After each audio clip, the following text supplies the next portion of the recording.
Good morning to all my friends and family, and welcome to this episode of Jim's 5am Club. What I'd absolutely love to do today is to go through a book, and the book that I've selected is entitled How to Kill Your Family, a book that was published on the 10th of June 2021 by an author named Mackie. And this book is not, as the title might suggest, a practical guide for eliminating annoying relatives. Instead, it's a darkly comedic, razor-sharp novel about revenge, privilege, and the many ways family can drive a person to the brink of madness. If you've ever gritted your teeth through a holiday dinner, biting your tongue instead of saying what you really think, you may find the main character, Grace Bernard, oddly relatable, minus, of course, the actual acts of murder. Grace is on a mission. After being abandoned by her wealthy father, she meticulously plots the downfall of her estranged family members. Her wit is sharp as her strategy, making for a read that's equally parts entertaining and parts unsettling. But beyond the humour and the crime, the novel offers some fascinating lessons about family dynamics, power, and, ironically, justice. So let's have a look to see where this book can take us, what we can learn, and how we can use it in ways which are, of course, legal and not dangerous to anybody. The first key message to come from this book is that family isn't always about love. Sometimes it's about power. Grace's story highlights something many people already suspect. Family isn't just about love and connection, it's also, in many ways, about control, expectations, and in some cases, manipulation.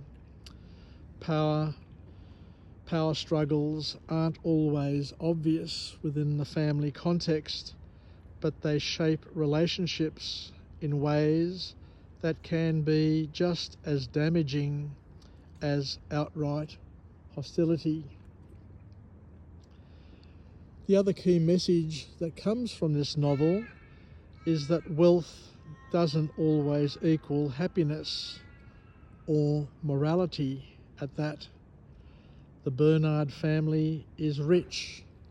They are filthy rich, but their money doesn't make them good people. In fact, it makes them worse. Privilege allows them to get away with things that others would be able to get away with, and their wealth creates a bubble where morality happens to be just an option. The novel is a stark and hilarious reminder that wealth may buy security, but it doesn't buy decency. Another message to come from this book is where we look at revenge, and revenge can be an art form, but at what cost? Grace's revenge is meticulous, clever, and executed with the patience of a seasoned strategist. It's not just about eliminating her family, It's also about making sure that they suffer as well. But as satisfying as her plans might seem, the book raises a crucial question. Does revenge ever really bring closure, or does it just keep the pain alive? Another message to come from this book here is that society is more likely to believe the rich and the charming. Throughout the novel, Grace points out how easily her wealthy relatives manipulate all of those around them.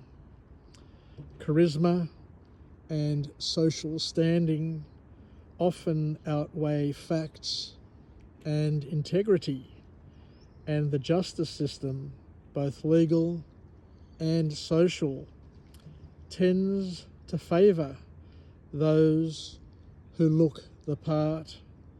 It's frustrating, but it's a truth that the book lays bare with biting humour.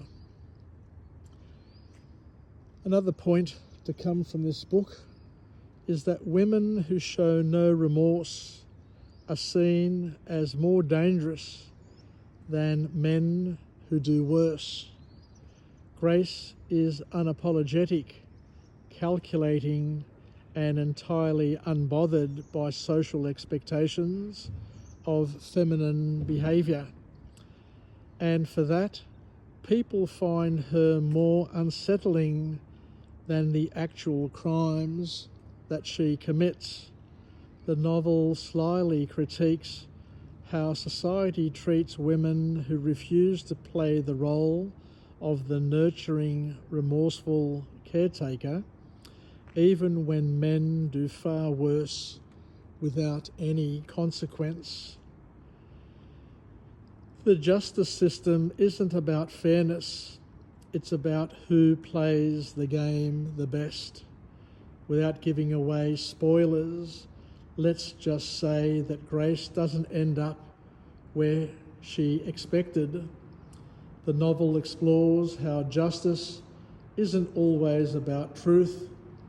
It's more about perception, influence, and timing. Those who understand the system's flaws can manipulate it to their advantage, sometimes for good and sometimes for evil. And the last key point to come from this book is that the funniest stories in our lives often tend to be the darkest.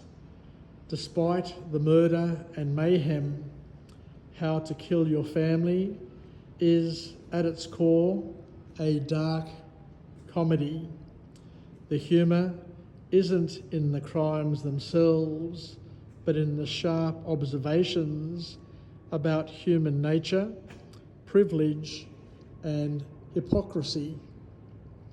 It's proof that sometimes the best way to deal with life's absurdities is to laugh at them, preferably with a dry, sarcastic wit. How to Kill Your Family isn't just a story of revenge, it's a brilliantly cynical take on power, privilege, and family dysfunction. It's a reminder that sometimes our worst enemies share our last name, and that no humour, no matter how dark, is one of the best tools for survival. So there you go. Thank you very much for joining me on this episode of Jim's 5am Club, where I come to you from the magnificent, absolutely magnificent and perfect grounds here of Sydney University. I'm in the courtyard here of the main quadrangle on a day which is a little overcast. It's been raining, but it may burn off, it may blow away, and we'll see. So thank you very much, and I look forward to coming to you again from another place with another message of empowerment Take care, Yassas, and bye for now.